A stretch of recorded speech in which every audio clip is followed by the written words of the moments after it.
Hello everybody and welcome back to another video. The Canadians get back into the win column. They get a big win over the Utah Mammoth. Like the 6-2 win here, a regulation win, and we can all breathe a sigh of relief there. I haven't had a regulation win since I think Vancouver, and that was like 2 weeks ago or something like that. So it's been quite the journey here, but the Canadians get what is now their fifth regulation win in 10 games. So now officially half of our wins are in regulation. So still kind of a bizarre stat, but they're looking really good. They're finding ways to win games here. They didn't always look like they were going to win this game. It was kind of a little bit up and down, and but they found a way. I do want to mention, by the way, if you're watching the gameplay going on in the background, this is NHL 24, and obviously the Utah Mammoth or Utah at all do not exist in this game. So I had to I had to create my own team. I did my best interpretation of what the Utah colors are. I think I made it a little bit too neon blue here, but I hope you'll forgive me on that one. I did my best. They don't even have like a good mammoth logo. I did the best I could on this one, but bear with me on that one. But back to the real game here. Yeah, they didn't always look like they were gonna win this game. It was a little bit back and forth. Obviously, Kyler Yamamoto gets the first goal a little over 3 minutes in. It's just one of those plays. It's like I feel like it's happened a lot to us recently where the Canadians really push offensively. The defense push up. They pinch in to try to help out offensively, and then it leads to chances the other way. We had both defense back, but nobody was really covering the third guy on the 3-on-2. Nobody really got back to make that cover. So Matsubo makes the first save, but kind of kicks it right out to Yamamoto, and he's able to put the second opportunity home, and just nobody's getting a stick on him. So. And that'll happen. And it's just one of those deflating plays where it's you had a lot of offensive chances early on in the game, as they usually do, but then you get scored on, and suddenly you're on the back foot, and that's a position you would not love the Canadians to get into a habit of putting themselves into, but not too bad. They respond a little while later. With 5 or so minutes left in the period, Oliver Kapanen gets a goal. Demidov makes a really nice play. He's able to get the puck on the wall and kind of chip it straight forward to Kapanen, and he's able to just tuck that into the 5-hole, just like a real nice one touch. Just slam it into the 5-hole. So very nice goal from Kapanen. He's got 6 on the year now, which I believe puts him in the lead in terms of goal scoring for rookies. So now, after this game, we have the NHL leading goal scorer and the rookie leading goal scorer. So that's pretty cool, and definitely not something I would have expected from Kapanen. I feel like we've seen what he can do, both abroad and with his time in the Habs organization so far. But he's been really impressive so far. Obviously, it seems like him and Demidov are building a bit of a chemistry. Obviously Demidov gets the primary assist on that one, so a really nice play for them. Also good to see Ivan Demidov continue to get his points up there. That's his 9th assist on the season, so very good for him. I think he's got 4 goals or something like that, so that gives him 13 total points. So very good for him. But then Utah just keeps coming back. In the second period, kind of a wonky play. Anderson gets kind of interfered with. You could argue both ways. I think Anderson kind of skated into the player, but also the player kind of didn't really get out of the way too much. He wasn't really in a hurry to get out of Anderson's way. But then I think what really caused the goal here is that the entire Canadians players were just too preoccupied with yelling at the refs for a call, and then the change in the second period, the long change, they made it even longer by complaining on their way to the bench, and all of a sudden there's a 3-on-1 coming the other way for Utah, and credit to them, they made a really nice play to score on that one. But if we had just shut our mouths a little bit and get off the ice, get a change in, or better yet, maybe just make sure that we actually are in a good position to go for a change, maybe that goal doesn't go in, but is what it is. You would love to see that be called, maybe. I think it's definitely debatable, but I think there were a lot of calls that could have gone either way for the Canadians and for Utah in this game. So that one obviously goes against us. That's a tough one, but It's also the last goal that Utah scores in the game, so good for us. And then Cole Caulfield responds pretty much right away. It was 42 seconds later. Cole just, does his classic, just I'm taking this thing myself. He kind of gets the puck and behind the net, and he's curling around the net, and then all of the Utah players are kind of just waiting to see who Cole's going to try to pass to in front for a nice, one-timer opportunity. But Cole just turns the net and just rips this thing, off the post and in, just tucks it in short side. And that's a goal scorer's goal. And, if we know anything about Caulfield, he is most certainly a goal scorer. So a really impressive goal from him. And it's super timely as well. We don't have to ruminate on the on being down 2-1 for very long. It was literally 42 seconds later. Cole puts that one home, and for that time, put him tied back into the league lead in goals. Dobson gets the primary assist on that one. That puts him at 10 assists for Dobson. So a very nice goal and very, very timely. And then Alex Newhook, at 5 minutes or so later, he's able to come in and give us the lead, our first lead of the game, so that's huge as well. A very, very nice move from him too. He's able to get the puck from Kapanen. So Kapanen in the defensive zone gets tripped up. It's not a call, so that's another kind of call that could go either way, if you look at it that way. But Kapanen is still able, even though he gets tripped, he's still able to give it up to Newhook, and Newhook just takes it all the way. He's got he puts himself in a one-on-one position against a forward, and I think it was Peterka for Utah that was trying to play defense, and he just makes a really nice.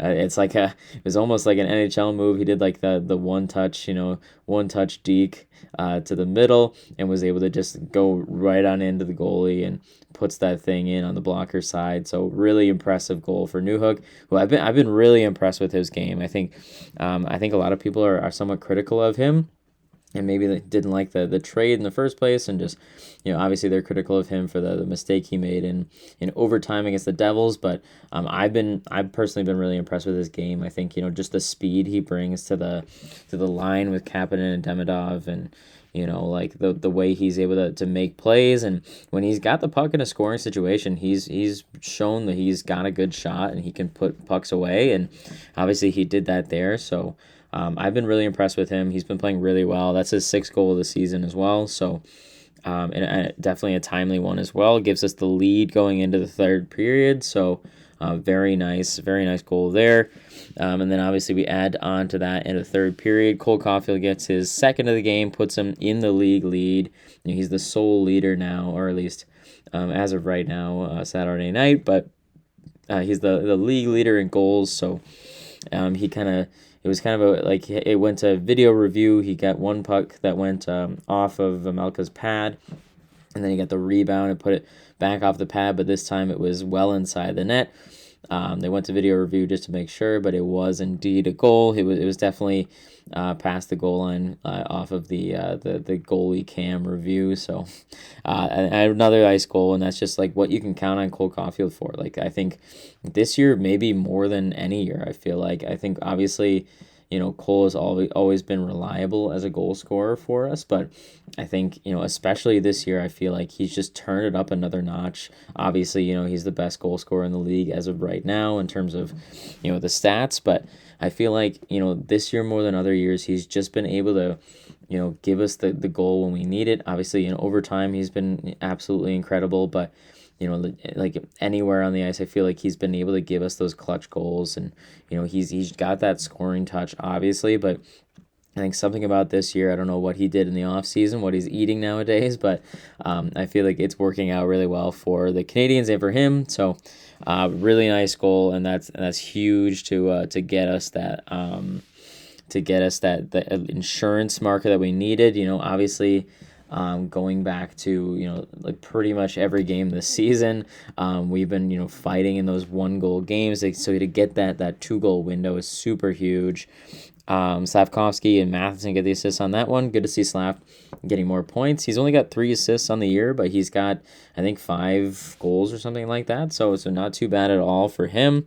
And honestly, like I think I've said this before, but I honestly could care less if Slavkovsky doesn't get a point all season. Just like the way he plays off the puck and making battles and all that kind of stuff, and just like giving room for Suzuki and Caulfield to make the plays that they make on that first line. I think he like that intangible stuff is just super invaluable to that first line for the Canadiens. So quite frankly, I mean, it's good to see him getting points, all that kind of stuff, but just the way he's been playing, I've been super impressed with him. And like, I think obviously you can look at it and be like, oh, like he's not playing well, especially when you look at, Bedard and Celebrini, what they're doing as, other first overall picks. I don't care. I think, I really, the only stat I care about is the wins and losses stat, and Slavkovsky right now is helping us get wins. And that's really all that matters to me. So I think he's playing well. Good to see him get points. And then obviously, some bonus insurance with 2 minutes left in the game. Nick Suzuki gets his 4th goal of the season. Crazy to say that he's only got 4 goals in the season, but he's, near the top of the leaderboards in points just based off of the amount of assists he's got on the season. Also interesting, I don't think he didn't get an assist at all throughout this game, so that might be, one of the first games this season where he doesn't have an assist, but he's still near the top of the leaderboards in points, and most of that has come from assists to Cole and, a bunch of, other goal scorers this year, but a really nice finish from him. It was just kind of a weird change from Utah. Like they were trying to, prevent the penalty there for too many men, but I don't know. I just thought it was kind of bizarre. Like I think somebody was getting off the ice for Utah, getting on. Obviously, they didn't want to touch it because of the penalty, but they saw the puck, and I feel like if it were me, I would rather take the penalty and try to fight and get some goals anyway, but rather than let in, like, literally it was a 2-on-0 basically. And so like they kind of just like left it and hoped that the goalie would make the save, and obviously it did not happen. Newhook picked it up, and really all he had to do was just like hand it over to Suzuki. He just one times that one right out of the blocker, and that gives us the 5-2 lead, which is absolutely huge. And then, for good measure, Kirby Dach extends his goal streak. He's got 5 goals on the season now.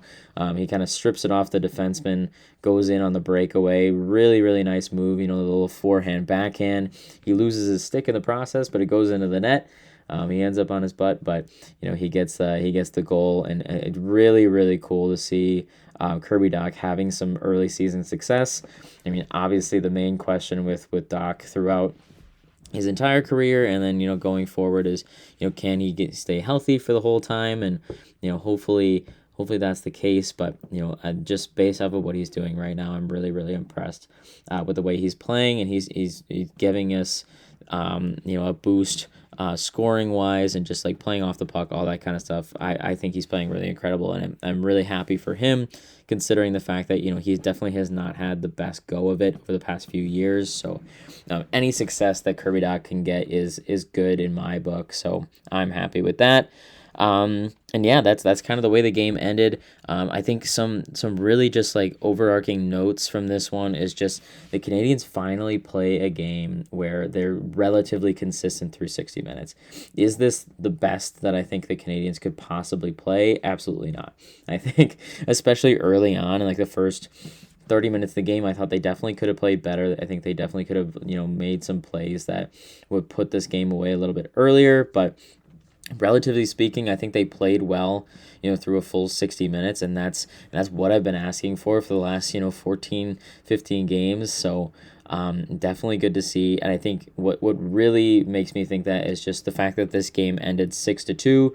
They found that killer instinct. I think a lot of these games, I think they showed it on the broadcast, that the Canadiens had been in like 11 1-goal games or something like that coming into this one. So like it's good to see us end the game with with 6 goals, a 6-2 win, instead of just squeaking by 3-2. And I think that's when you see that as like the Canadiens in this game were not playing to not lose the game. They were trying to win the game. And what happens when you try to win a game is you capitalize off of the opportunities that the other team gives you. And then we end up scoring some goals late in that game, which puts it away. So, and then we can't talk about this game without talking about Samuel Montembeault. Played really, really well.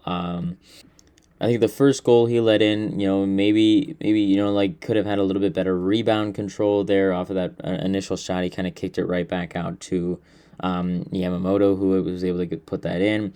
Maybe you would like to see him kind of direct that into the corner a little bit better, or freeze it ideally. But that's still hard to do, and obviously you need some help from your D on there. Like it's hard to save those those second chance opportunities. So. I can't blame him on that one. The second one obviously was a 3-on-1. You're never gonna blame the goalie on a 3-on-1. But after that, he was lights out. He made some really key saves in this one that kept us in it.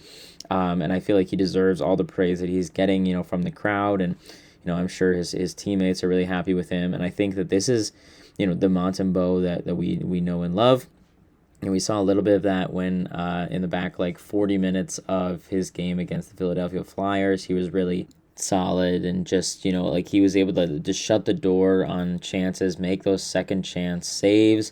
He didn't have too much of that he had to do in this game today, but I think really just what you need from a goalie is to just make the saves when when the defense breaks a little bit and keep the guys in the game, and he did exactly that. And I think that hopefully this is a game that gives him a little bit of that confidence that he might be missing a little bit from the start of his season that he's had. And I think that that's good. And then hopefully, we can get Dobash back in there for the next game and get his confidence up a little bit. He's got no reason to have zero confidence right now, but, it seems like, especially the way that he reacted after the loss against New Jersey, he definitely needs a little bit of a boost. So see what we can do there. But yeah, I'm really, really happy with the way Montembeault played. He kept us in this game, and that's really all you can ask for from a goaltender. So very nice there. But yeah, overall, just really good game. Really good to see the Canadians. I would say that there's definitely some things you can clean up in this game. I think definitely the way we started, we could be a little bit better, and there's definitely times where we let Utah come at us a little bit more as opposed to the other way around. I still a little bit undisciplined, generally speaking. We took 2 penalties, so. In both of those penalties, I would say kind of unwarranted. The Alex Newhook one specifically, I thought it was a little bit weak, but generally speaking, it's like a hooking penalty in the offensive zone. You don't really want to give that one up. You don't want to give up any penalties, in the offensive zone.